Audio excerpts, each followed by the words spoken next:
everybody doing?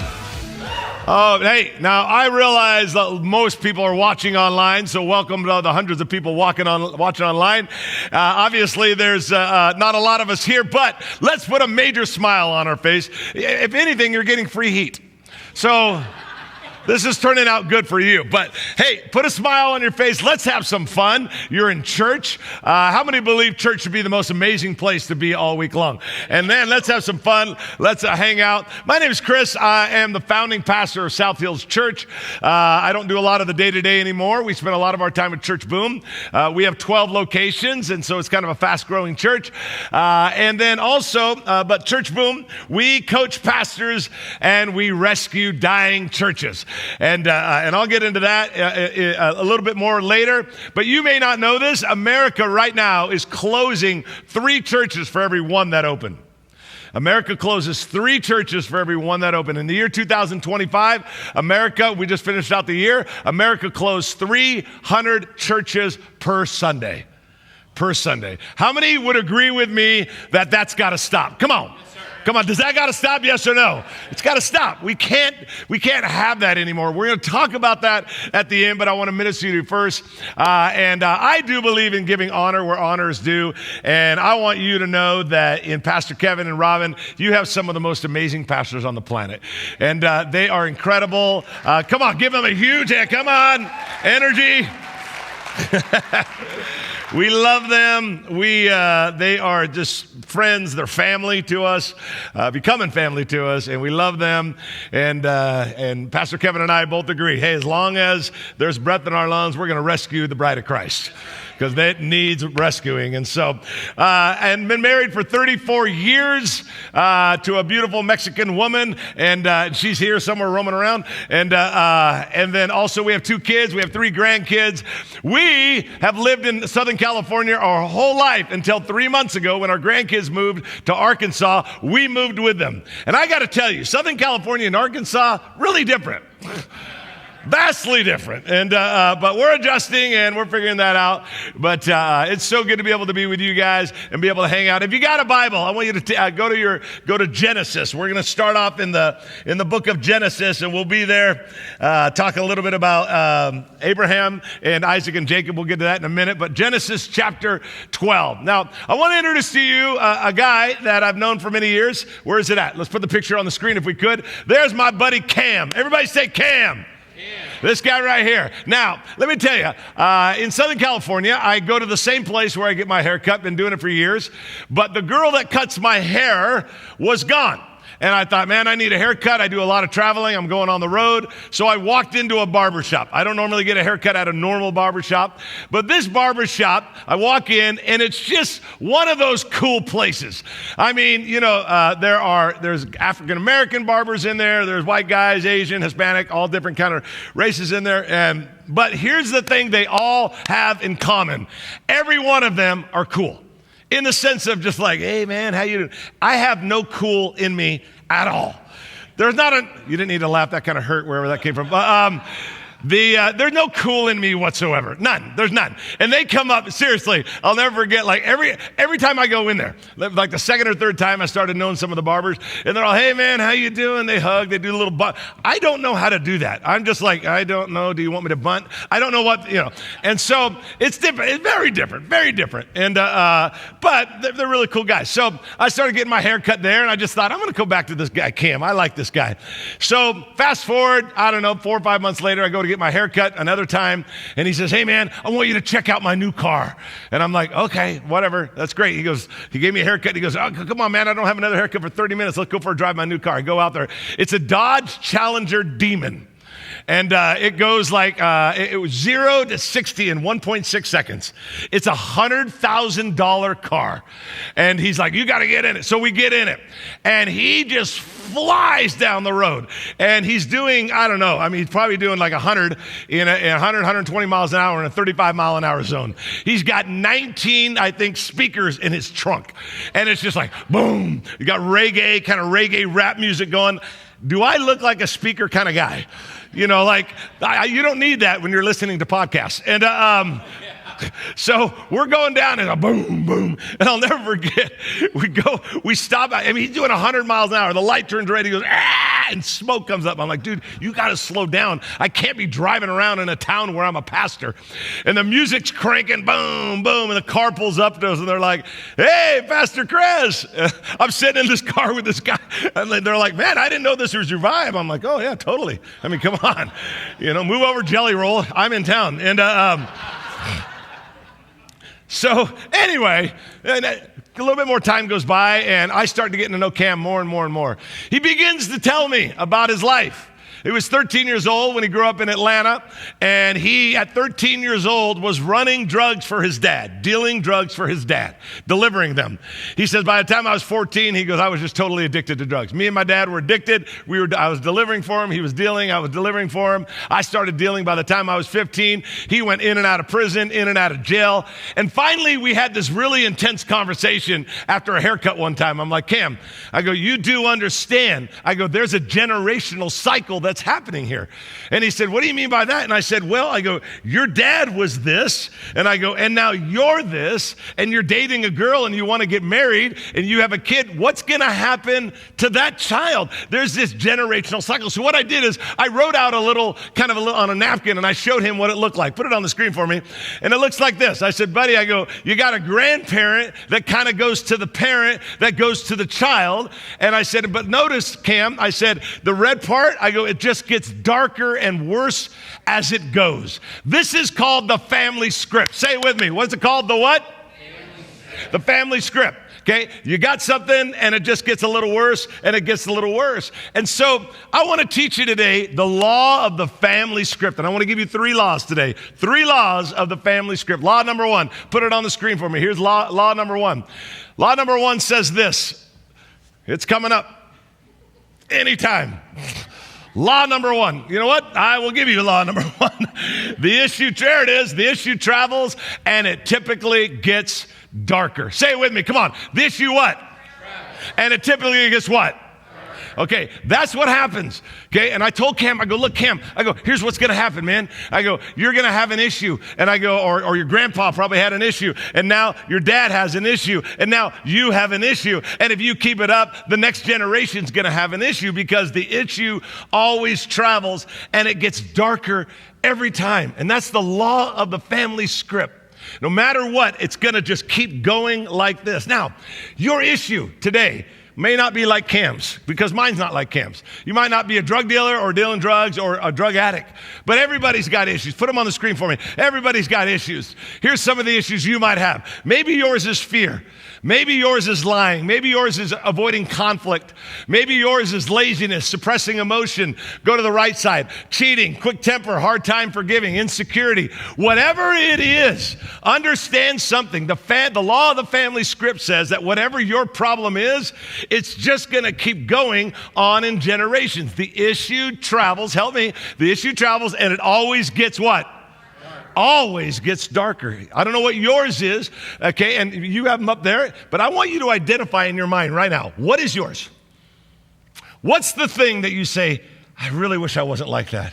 Because if I'm not careful, other people are going to be like that. Maybe my kids will be like that. Maybe my grandkids will be like that. Maybe it'll just keep going on. If I don't fix this, it's just going to get worse. What is the thing for you? For me, I have many of them, but one of them is I'm impatient. How many are impatient here? Raise your hand. See how fast your hand went up like that? You had to beat everybody else because you're impatient. And I didn't even get the word out, and your hand went up. Now, we all have that. Now, I have an issue with impatience. So a while back, I was speaking at this place, and I had some time off, like an afternoon before I had to speak in the evening. I decided to play some golf. I don't golf all the time. I just thought it's a beautiful afternoon. I don't know what state I was in. I travel a ton, so I was like, man, I'm just going to play golf. I went to a 9-hole course, not 18, just 9 holes. Went up, and I said, hey, I want to play golf. They got any room for me? Yeah. Those 3 guys, they're about to tee off, and they gave me some clubs, some rental clubs, and they gave me a little cart to pull them on. And so I pulled on this cart. I went up and met these 3 guys, construction workers. I was all done up, had the little polo shirt on and everything, but they were all construction workers. And the funny thing is they had the pull cart, but one of them had their golf clubs right here, and on the pull cart, he had a big ice chest with bungee cords around it. And what was in there was pepping him up and it wasn't Pepsi. And so we get to the first hole, and I'm like, hey, I introduce myself, whatever. They open up the ice chest, and they're like, hey, man, you want a beer? They're all throwing around beer. And I'm like, nah, I'm okay. He goes, well, why not? And I said, I just don't want none. He goes, are you a cop? I said, yeah, get on the floor. No, I said, no, I'm not a cop. I said, I'm not a cop at all. And he, okay, whatever. So we go to the second hole. Ice chest. More beers come out. You want one? No, I don't want one. Third, fourth hole, fifth hole. They are drinking a new beer every single hole. We're on the fifth hole. And I'll never forget, I'm chipping, which just means you want to do one of these little shots that goes up in the air and lands on the, it's kind of a finesse shot. And I'm sitting there and I look over, and behind the tree is one of the guys, and he's smoking, I'm assuming marijuana, but it had to be illegal because he was looking around the entire time. And he's smoking. And he looks at me, I'm about to chip, and I look up and he goes, you want some? And I like to relate to people, so I'm like, no, just... I like to connect with people. And so, no, and so I get up there, I chip. Sixth hole, seventh hole, beer keeps coming out. We're on the seventh hole. Another beer comes out. And he says, one of the guys goes, you want one? And I'm like, seventh time they've asked me. I'm like, no. And the guy goes, what's your problem, man? And I said, I'm okay. And he goes, no, man. He goes, I'll offer you some of my drugs. I'll offer you some beers, and you don't take anything. And the other guy speaks up. There's three of them. One of the other guys speaks up. He goes, I know what it is. He's a Mormon. I said, no, I'm not a Mormon. Elder Chris is not a Mormon. And said, no, I'm not a Mormon. Then the next guy goes, oh, I know what it is. He's a Christian. And I leaned in, I said, I'll give you one even better than that. I said, I'm a pastor. And the guy's like, he's just like, are you kidding me? And then his best part was, oh, yeah, we were just talking about God earlier. I'm like, I heard you talking about God. I do it differently than you. And but here's the crazy thing, and this is the honest to God truth, and I love it. Don't you love it when a pastor says, can I be honest with you? Because I'm always thinking, what have you been doing up to this point? But on the seventh hole, they are buzzed, they are gone, they are drinking, and they're killing me in golf. I'm losing from all these guys that's how bad my golf game is. I get impatient. I will get mad at golf. I do that all the time. Maybe you can relate to it. I get mad in a fast food line when people walk up, 3 people back, the person goes up at McDonald's, let me see, what do I want? I'm like, dude, you've been there 180 times. Just choose. Or someone at Starbucks that goes up in front of you and orders 11 drinks for the office. I get impatient. There's little stuff that makes me impatient. We all have that, but you know what I've noticed? My dad was really impatient. I'm really impatient. My son is really impatient. I didn't teach him to be that way. Son, say thank you and please and be impatient. I didn't teach him that. He just learned it because of the law of the family what? The law of the family what? Script. It's a script, and the issue travels, and it always gets darker. Now, what's interesting is this problem goes back 4,000 years. 4,000 years ago in the book of Genesis, we find 3 characters. I already mentioned them, but they're always mentioned together. Abraham, what's the next guy? Isaac. Come on, what's the next one after that? Okay, Abraham, Isaac, and Jacob. If you don't know about the story, basically, you got 3 generations, kind of grandpa, dad, and son. Abraham, Isaac, Jacob. They're all 3 of a generation. Now, they are heroes in the Bible. Okay, Hebrews 11 says that Abraham's a hero. They're heroes, they're obedient, they love God. But the problem is they have a family secret that you may have never seen before. They had issues in their family the same way that you and I have issues in our family. It's the law of the family script. And I want to look at 3 different guys. The first guy I want to look at is Abraham. Put it on the screen for me. Here's the guy named Abraham. Everybody say it with me. What's the guy's name? Abraham. All right, now, Abraham. If you know anything about Abraham, he is a hero of the faith. He's the man. He's the only one that's got a song about his life. How many know the song? Father Abraham had many sons, and then you do right arm, left arm, sit down, just whatever. Now, he's a big deal. He's got a song about himself. However, he ran into a character issue in his life that ends up going down all the way, generation, just like it does for you and I. Look at it found in Genesis 12, verse 11 through 13. As he was approaching the border of Egypt, Abram, which later means Abraham, said to his wife Sarai, which is later Sarah. So Abraham, Sarah, look, you are a very beautiful woman. When the Egyptians see you, they will say, this is his wife, let's kill him, then we can get to her. So please tell them you are my sister. I want you to lie, then they will spare me my life and treat me well because of their interest in you. Now, here's the thing. He's never lied before. There's nothing in Genesis that tells us he ever lied before. He doesn't lie. That's not who he is. Now, here's the thing. God has always bailed him out. God's always been there for him. When his life was on the line, God always took care of Abraham. For whatever reason, he decided that the best route wasn't to trust God, that the best route was to lie. In our human thinking, we might be thinking, hey man, he's just lying to protect his wife and himself. Not a big deal. The problem is he does it again. Genesis 12, he does it one time. And then in Genesis 20, he does it again. He lies again. But this time it's interesting. He lies for the second time, and now he makes an excuse. And he justifies it. He's like, I'm only lying because these people are ungodly and they won't do. He makes an excuse and he justifies it. So help me out now. He doesn't just lie once. He actually lies what? Twice. Okay? He now is becoming a habit of his life and he tries to justify it. Now here's the interesting thing. Law number 1 said that the issue travels and it gets darker. That's law number 1. So when I was teaching to Cam, it still happens today. It happened 4,000 years ago. Let me give you the law of the family script number 2. Put it on the screen for me. Here's number 2. What doesn't get repeated, or I'm sorry, what doesn't get repaired gets what? Help me out. What doesn't get repaired gets what? Repeated. Whatever you don't repair, you get repeated. Abraham had to learn that law the tough way because he did not repair it. He lied. Then he lied again. And then he tried to justify it. And then he has a son named Isaac. And because he didn't repair it, it's going to get repeated in the next generation. Look what it is in the next generation. Let's pick it up. Now we're going to start talking about Isaac. Say Isaac with me. What's the guy's name? Come on. Isaac. All right. We got Isaac. Now let's look at him. Also, man of God, also did great things for God. But look what happens in Genesis 26. This is really fascinating. Verse 7. When the man who lived there asked Isaac about his wife, Rebekah, he said, she is my sister. He was afraid to say, she is my wife, because he thought they will kill her to get to, because she is so beautiful. Hold on a second. Did you not see what happened here? First lie that Abraham says, okay, tells his wife, lie and tell everybody you're my sister. Right? That was his first lie. Isaac does the same exact thing. Okay, lie to his wife, Rebekah. Lie to everybody and tell them you're my sister. It's unbelievable that they have the same lie. Now, you know what's more unbelievable?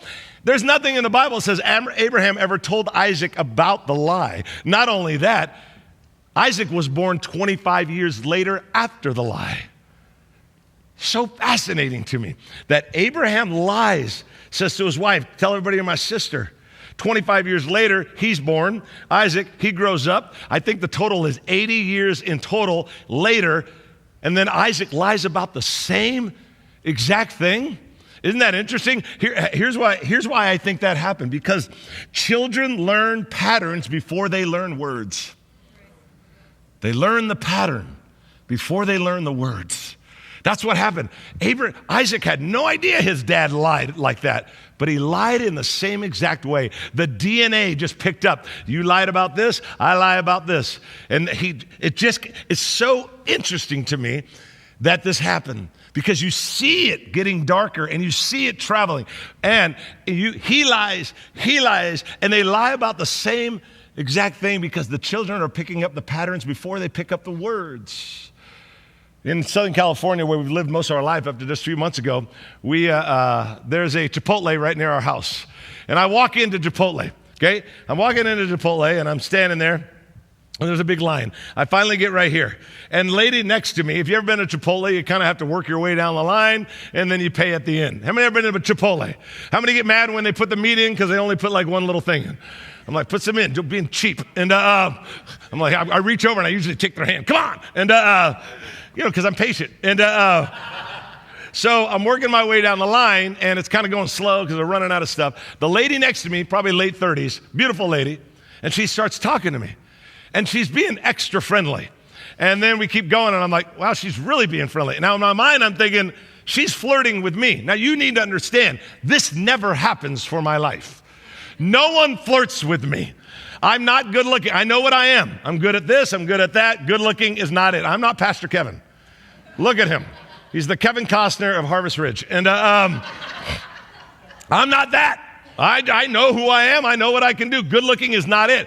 So she's flirting. I'm trying to get my phone, and I'm literally texting my wife. This lady's flirting with me. This never happens, you know?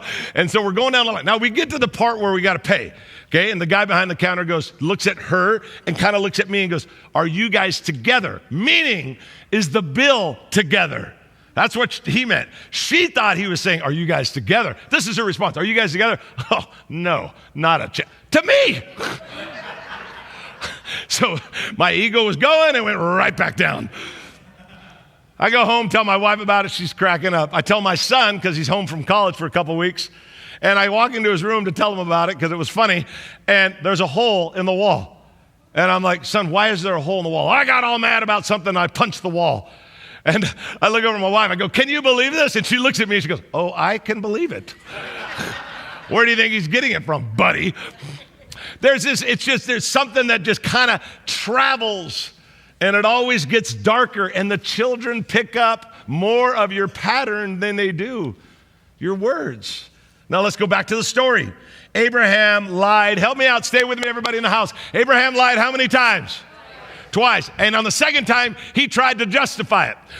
Many years later, Isaac, his son, he lies. But you know what's interesting? He lies and doesn't try to justify it. Keep that in mind. Abraham lies and says, it wasn't my fault. He's trying to justify it because he knows he's wrong. Isaac lies and doesn't even try to justify it, which tells you he's thinking, this is just who we are, and this is acceptable.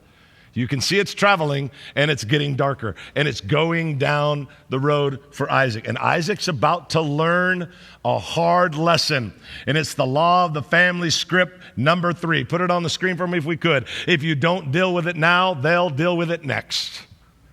Isaac's about to learn, because I won't deal with it now, my son Jacob is going to deal with it next. And that's what happens. You have Abraham lies twice, justifies it. Isaac comes along and lies once, doesn't even try to justify it. And now we go to the law of the family script that says if you don't deal with it now, they're going to deal with it next. Jacob, the third generation, he comes along and he begins to lie. Matter of fact, did you know that Jacob in Old Testament times, Jacob's name actually meant deceiver? I don't know, maybe I just find the humor in it. Could you imagine naming your son Deceiver? Next Sunday you come to church. Say you're pregnant right now. Next Sunday you come to church and Pastor Kevin, everybody's, oh, is this your baby? What'd you name the baby? Oh, Deceiver, Manipulative Johnson. Do you love it? Oh, hello, little deceiver. Like, it's just really odd to me that Isaac named his son Deceiver. So, Deceiver. Now, in Genesis 25, Jacob lies to his brother because he's trying to get personal gain and rip off money from him. In Genesis 27, Jacob lies to his dad to get more money and get more wealth. Jacob, okay, over here, Abraham, I'll lie twice, but I'll justify it. Isaac comes along, I'll lie, and I'm not even going to try to justify it. And then now it's getting darker. Now it's not just the lying, it's deceiving. It's turning, his lying, here's what happened. His lying moves from a symptom to a strategy. From a symptom, we all kind of lie in our family, to a strategy. This is how we're going to get more money. This is how we're going to gain. This is how we're going to live our life. It moves from being a symptom to being a strategy. Now there's hope in all of this. There's hope. Because you might be 18 years old in here or 85 years old in here. I don't know how old you are. It doesn't really matter. All I know is, listen to this. This is so important, you guys. This is so important for all of us. It is never too late to change. It's never too late to do the right thing. It's never too late to say, I don't want this to be picked up in my kids or my grandkids or my great-grandkids. And if I can change it now, maybe it'll change them. And that's what needs to happen. And that's the hope. The hope is this, is that the past may describe you, but it doesn't have to define you. It doesn't need to define who you are. You can change things around. My wife and I have been married for 34 years. I got saved in a youth group. I got invited to a youth group when I was 14. I gave my life to Christ, and I started dating a girl named Laura, is the girl that I married. She was 12, and I was 14, and we've been together that long. And so some of you that got a little 12-year-old, be careful. Whoever they're floating around in the lobby, check their credit check. Make sure they have earning potential at age 12, because this could be it. And so we started dating, whatever. And my wife will tell you that I love doing creative gifts. I'm not a very creative person, but when it comes to gift, I always come up with something creative. But she always likes to know when Christmas is coming. She always likes to know what I got her. She always tries to probe me for information. A few years back, she's like, okay, it's December 3rd. And she's like, okay, Christmas is in 22 days. She goes, what'd you get me? I said, I'm not going to tell you. You ask every year. And then she boldly says, okay, well, when did you get it? Did you already buy it? And I said, oh, I already bought it. She goes, you already bought it? And I said, no, I didn't buy it recently. I bought it December 26th of last year. She goes, you bought it the day after Christmas. I go, yeah, that's when the sales are. I got to get half off. And she goes, the day after Christmas, last year, you bought my gift. Then she even goes, how much did it cost? I'm like, why are you asking? I go, you know what, I'm going to tell you. I said, it cost $7, which it did. She goes, so you bought me a gift December 26th of last year for this Christmas, and you paid only $7 for it. I go, yeah. And she goes, oh, I can't wait to see this. And so Christmas morning rolls around, everybody's there, giving out gifts, having fun like it is on Christmas morning. I hand my gift to my wife. She opens it up in front of everybody. And there are 2 journals that I got from Walgreens, by the way, and 2 journals. And I started journaling on the December 26th of last year. I started journaling every day. So every day I journal 365 reasons why I love you. You see what's happening right here? The women are going, and the men are going, jerk. Yeah, how is that sweater you gave her last Christmas? Not so good now, is it? But and I've always kind of given the credit gift, but we grew up in the youth group. I got saved in a youth group, didn't grow up in a Christian home, but I got invited to a youth group. When I was about 15 years old, my buddy in the youth group, his name was Eddie. And every time me and Eddie would all hang out together all the time. Before church, we'd go to 7-Eleven across the street, come back with something, eat in the back row like we shouldn't, whatever. But he was about the same age as me. And every time he would talk to his mom would say, I love you, Eddie. And he'd always say, I love you too. And one day I decided not to ask Eddie. At 15 years old, I decided to ask the mom. I go, Mrs. Abareno? Her name is Abareno. I go, Mrs. Abareno? I said, she goes, yes. And I said, you tell Eddie you love him. He was somewhere else. I go, you tell Eddie you love him every time that I see you, every time you say I love you. And I said, why is that? What's that all about? And she looked at me with the most tender thing. She goes, I tell him that all the time because I love him. She goes, are you not used to that? And I said, no. I said, my dad's never told me he loved me. Never. That word doesn't come up in our house. That's not how we live. And she said something to me I'll never forget. I was 15 years old, and thank you, Jesus. I got it, and thank you, Jesus. She was honest with me. She goes, Chris, she goes, I hope you can understand this. She goes, but your dad is this way. He doesn't say I love you. I bet his dad was that way. I went home and asked my dad, and my dad said, my dad never told me he loved me, ever. And he said, so you got a grandpa that's never said I love you. You got a dad that's never said I love you. You've never heard that before. Chris, what do you think's going to happen next? I said, probably when I have kids, we won't do that either. She goes, this is what she told me. She goes, somebody has to break the cycle. Yeah. I was only 15, but I got it. You know what she was really telling me? She was telling me this. Put it on the screen for me. She was telling me, you got to rewrite the script. You have got to rewrite the script. The script's being written. We don't say we love you. We don't care. We don't open up our emotions. We're not honest with each other. We don't make each other feel valuable. And she goes, and someone's got to come and they've got to rewrite the script. That's the good news. I don't know what it's been like for you, but I know this much. On this day, on this snowy day where most of the people aren't here, wouldn't it be amazing if this was the day you looked back and said, on that snowy day when all the rows were half empty, I remember this. I rewrote the script. Yes. Wouldn't it be just like God to choose this day to change everything in your life? It would be just like God, this odd day, snowy. It's like, that was the day. I'll never forget that day because I decided on that day as a dad, as a mom, as a grandparent, as a child, I'm going to rewrite the script. This is the way it is in my family. I'm rewriting this script. I am not going to do this anymore. Jacob decided to do that. Abraham lied twice. Isaac lies once, but doesn't even try to justify it. And now comes Jacob. He's lying up a storm. He's deceiving people. It's went from a symptom to a strategy. He's trying to get money. He's a deceiver, and his name is Deceiver. But he decided one day, enough was enough. Abraham, Isaac, Jacob. And Jacob goes, all right, I'm going to rewrite the script. It's found in here, Genesis 32, verse 24. It'll come on the screen. This left Jacob all alone in the camp, and a man came and wrestled with him. That seems really weird. You imagine seeing someone at the store, hey, you want to wrestle? And but it wasn't a man. You'll find out through different scripture. We don't have time to go there. It's actually an angel. And there's different scripture to support it, but we don't have the time to go into all that. He's wrestling with an angel, and a man came and wrestled with him until the dawn began to break. When the man, the angel, saw that he would not win the match, he touched Jacob's hip and wrenched it out of his socket. Then the man, the angel, said, let me go, for the dawn is breaking. But Jacob said, I will not go unless you bless me. Now here it comes. What is your name? The man, the angel, what is your name? He asked. Now let's stop right there. Okay, help me out. Okay, if he's an angel, is there a pretty good chance he knows Jacob's name? Yes.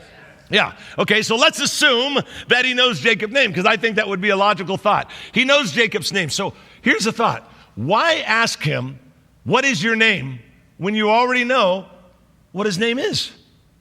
What's the point? Why would the angel go, what's your name, when he already knew the answer of what his name was? Now, I'm not saying this is perfectly theologically correct. I'm just giving you my opinion. I think he asked Jacob, because look what he says. What is your name? And Jacob says, my name's Jacob. Why did he ask him the name when he already knew the name? My opinion, I'm not saying I'm theologically correct. I'm just giving you Chris Sonksen's opinion. I think he asked him, the angel asked him, because I think he wanted Jacob to admit, I'm a deceiver. It was more than just a name. Right. It was, what is your name? No, what's your name? Who are you? And I can just see Jacob kind of scouring back a little bit and going, my name's Jacob. I'm a deceiver. I lied to my brother in Genesis 25. I lied to my dad in Genesis 27 just to get money. I'm a deceiver. And it goes on and says, your name will no longer be Jacob, the man told him. From now on, you will be called Israel, because you have fought with God and with man and won. Jacob's name meant deceiver. He changed it to Israel, which meant God now rules in your life. He changed who he was. I need you to admit to me who you are. I'm a deceiver. This is who I am. And now let's change it. And I love it because God gave Jacob a name that connected him to his calling, not his character. Jacob, this is the way you've been. Came from Abraham, then it went to Isaac, then it went to you, but you're now rewriting the script. You're no longer the deceiver. You're the guy who God rules in his life. He rewrote the script. And that's what we have to do. We've got to rewrite the script. I love this about Jacob. Jacob rewrote the script. Watch this. Jacob rewrote the script about the lying and deceiving. This can't be my family anymore. I got to stop this. I decided, not that I'm all that, but I decided at 15 years old, I'm going to rewrite the script about our inability to express love. That's a major problem in a family. Now let's go to my buddy Cam. Remember him? He's the guy that tries to shake my hand and I can never get it right.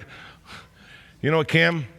He tells me, hey, Chris, I don't really talk to people about this, but when I was 13 years old, I was running drugs for my dad, as I shared with you guys. And I was addicted. And I've been on, you know all the whole story. I've been addicted to drugs. I've been in and out of jail. And I began to talk to him about his family script.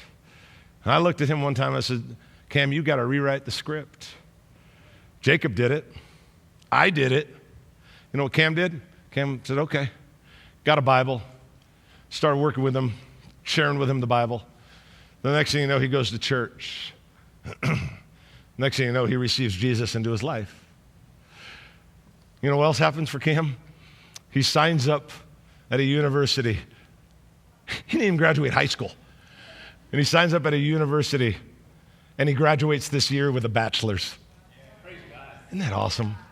So awesome. He was 5 years drug-free. He told me, hey, I was getting a haircut. He's like, here's, he goes, next week on Wednesday, whatever the date was, Thursday, whatever the day was, he goes, I got 5 years on drugs now. I've known him a long time. 5 years. I go, 5 years has passed? Wow, that's amazing. Bye-bye. Yeah, I got the little coin. I go to the class. You know, the whole thing he does. 5 years. So I made a little note in my calendar.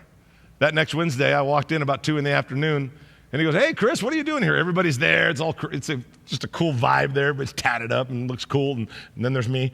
And I walk in, and I'm like, hey, man, how you doing? He goes, hey, we don't have a haircut today. Why are you here? And I walked in with a cake. And I went up to Cam, and I set it down. He's cutting hair. I said, this cake's for you. He goes, well, it's not my birthday. I go, no, it's 5 years. I said, I didn't forget. And I said, I just want you to know how proud I am of you. And, of course, all the barbers are like, this is great. You know, but Cam, he fought back. I mean, literally just fight. He's going like this, fighting back the tears in front of his friends. And he looked at me, and I'll never forget. He goes, no one's ever done something like this for me. And I'm not saying I'm anything special. I think the power belongs to Jesus, and the choice belongs to Cam. The battle belongs to the Lord, but the fight belongs to us.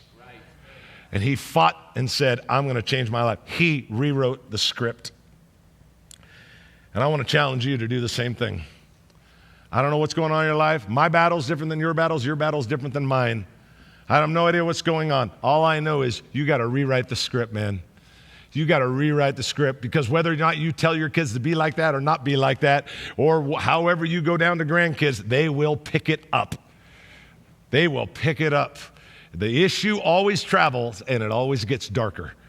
You got to rewrite the script. Now, we all need to do that for us individually. My battle's different than yours, sir. It's just different. However, there is one battle that we all have. Everybody watching online, there's one battle that we all have. Let me tell you what that battle is. We got to rewrite the script for America's churches. Hey, listen to me. If you're a believer and you love Jesus and you hear that 3 churches are dying for every one that opens, how many think we got to do something about that? Come on, you can't just sit back and go, oh, that's someone else's fault. No way. Revelation requires responsibility. When you know about a problem, you got to fix the problem. We discovered this problem about 4 or 5 years ago. I got together with a bunch of friends of mine, and I'm like, look, man, we got to rewrite the script. We got to change this. America's churches are closing. We got to fix this. Matter of fact, I'll show you some scripts of America's churches. Put it on the screen for them if we could. Here it is. Churches in America closing at a record pace. Real quick. Look at top left. Actually, it's October. Just this couple months ago. 15,000 churches could close this year amid religious shift in the United States. Look at the right one. Newsweek, U.S. decline in religion among the biggest in the world. Did you catch that? Religion and Christianity is dying faster than any other country in the world. Look at the ABC News. Churches fight to stay open as attendance dwindles. The right side, USA Today, all 2025, churches are closing faster than new ones are opening in the United States. Folks, how many look at that, and how many agree with me with some strength here this morning? You and I are responsible to do what? Rewrite the what? Come on, we got to rewrite the script, man. And so we decided to do that about 4 or 5 years ago. We'll take pastors of dying churches that got 30 people left, 40 people left. They might close their doors. And we come along and we put them into a group of 5 or 10, and we start coaching them online for up to 2 years. We start giving them resources and help for up to those 2 years. We start giving them emergency funding if they need it. We send them on a retreat for 4 days that they don't pay for it. We pay for it. We've been doing that for about 4 or 5 years, and we have rescued hundreds and hundreds of churches. Last year alone, we rescued 352 churches.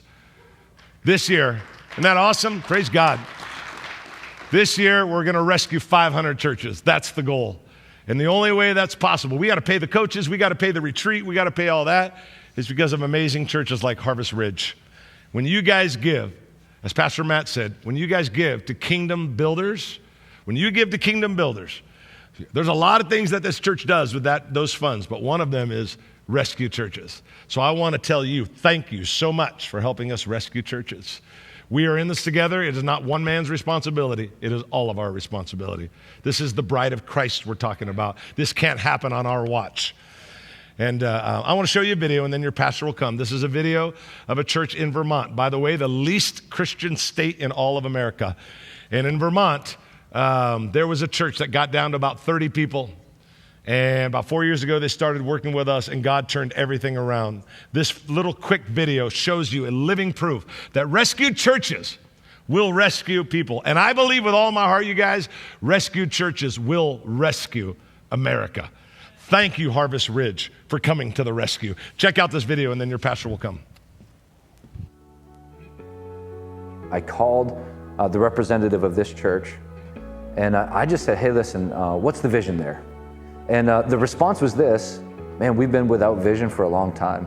We're looking for someone to come in and essentially breathe life to this community.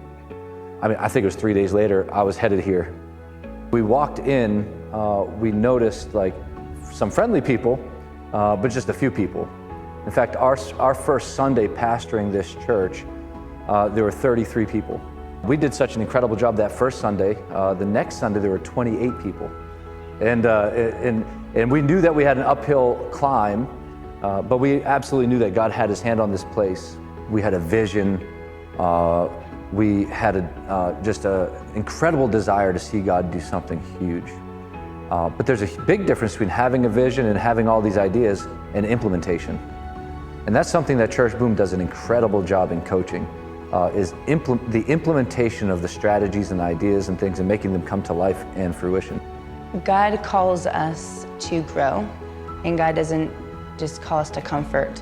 And so moving here, it was definitely not a comfortable choice, but it was a choice of faith in growth. And sometimes with growth comes pain and challenge, but when God gives you the call, all of it is worth it.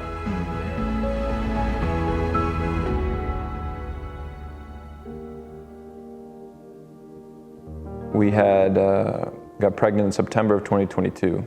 So we were expecting a baby boy in 2023. He was diagnosed with a disease called CDH. He had two tiny little lungs. So so he didn't make it. Yeah, he didn't make it.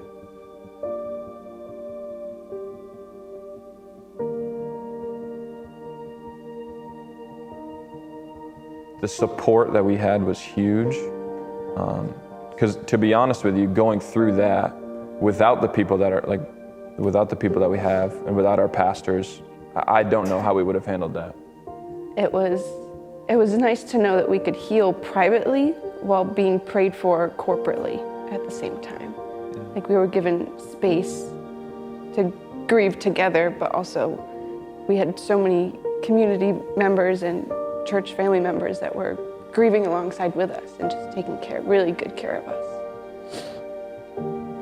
And we've since welcomed 2 little girls, and they are very wonderful. So one day, at the end of my rope, depression is at its worst, anxiety is at its worst, and all I'm thinking about is ending my life. So I'm driving around, and I work down the road, so I drove right past the church, and I thought to myself, maybe I should reach out to Vin. Something in my heart told me to reach out to Vinny, because I was going home, I was gonna get my gun, and I was gonna end it because I couldn't deal with it no more. The depression, the anxiety, it was so much that I couldn't take it. And so I messaged Pastor Vinny, and he replied, and he said, come down and see me. If it wasn't for him meeting you and this church becoming what it is, then I wouldn't be here today. I believe the Lord is continuing to use all the things we've learned from Church Boom and our continued partnership to really make a mark on Rutland, Vermont, and the entire state of Vermont. Both campuses, all campuses combined, including kids, we're a 500-person church. It's been an incredible journey so far, and it's just beginning.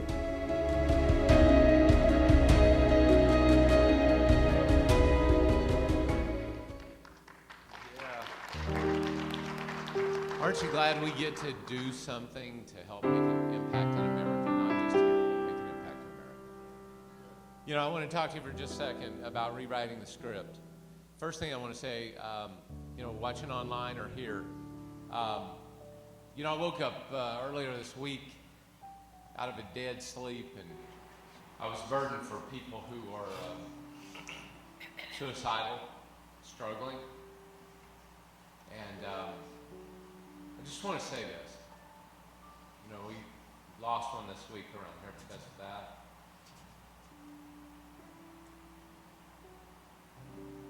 Don't take a final exit. You can never come back from suicide. You can't come back from it. So why not change everything? And the thing I would tell you to change, if you ever consider, let's just do this. Why not change what you can change? Totally turn your life over to Jesus. Do it completely His way.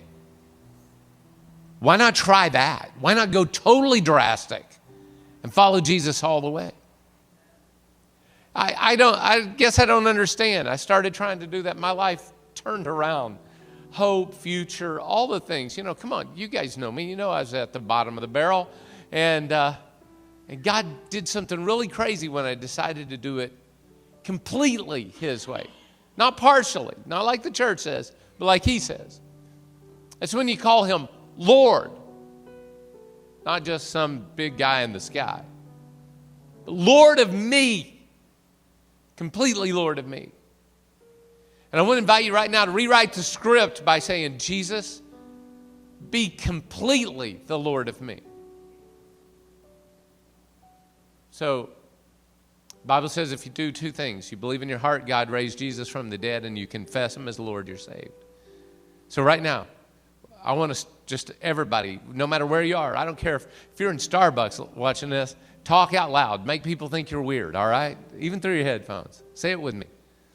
Say, I believe Jesus is resurrected from the dead. Come on, say it. I believe Jesus is resurrected from the dead. And then make this confession. Jesus, be my Lord. Now, if you just did those two things and you really meant it, your script got rewritten. It's rewritten now. Now, let's walk it out. Let's make it happen the right way. Let's do it the right way. Hey, you know what? If you're following Jesus, you've got some issues in your life, we're going to rewrite that script too. We're going to do this the right way. Come on. We're going all in. I am tired of halfway Christianity. Come on. Jesus is Lord. That means He is the boss of all time, all places, all people, all things. Not halfway, not 60%, not 75%, not 99%, and 1% still mine. It's all you, Jesus. Be Lord.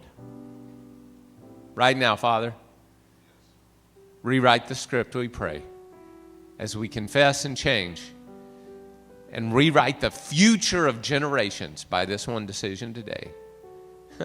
January 25th, Snowmageddon, 2026. The script has been rewritten. Amen. Amen. All right. Hey, God bless you guys. Now, those of you that are here, it's cold outside. It's been cold all day long. So why don't you be warm? Smile and spend some time being warm to a couple of people before you leave today. God bless you guys. Have a great week.